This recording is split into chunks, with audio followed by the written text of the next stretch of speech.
ਕੀ ਹੋਇਆ ਹੈ? ਕੁਛ ਨਹੀਂ ਹੋਇਆ ਹੈ। ਕੀ ਹੋਵੇਗਾ? ਕੁਛ ਨਹੀਂ ਹੋਣਾ। ਕੀ ਹੋ ਸਕਦਾ ਹੈ?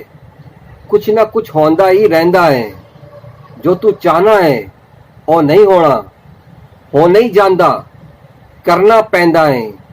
ਇਸ਼ਕ ਸਮੁੰਦਰ ਤਰਨਾ ਪੈਂਦਾ ਹੈ। ਸੁੱਖ ਲਈ ਦੁੱਖ ਵੀ ਝੱਲਣਾ ਪੈਂਦਾ ਹੈ। ਹੱਕ ਦੀ ਖਾਤਰ ਲੜਨਾ ਪੈਂਦਾ ਹੈ। ਜੀਵਨ ਲਈ ਮਰਨਾ ਪੈਂਦਾ ਹੈ। ਕੀ ਹੋਇਆ ਹੈ? ਕੁਛ ਨਹੀਂ ਹੋਇਆ ਹੈ। ਕੀ ਹੋਵੇਗਾ? ਕੁਛ ਨਹੀਂ ਹੋਣਾ। ਕੀ ਹੋ ਸਕਦਾ ਹੈ? ਕੁਛ ਨਾ ਕੁਛ ਹੁੰਦਾ ਹੀ ਰਹਿੰਦਾ ਹੈ।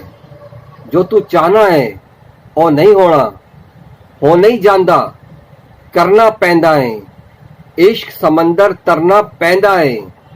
ਸੁੱਖ ਲਈ ਦੁੱਖ ਵੀ ਝੱਲਣਾ ਪੈਂਦਾ ਹੈ। ਹੱਕ ਦੀ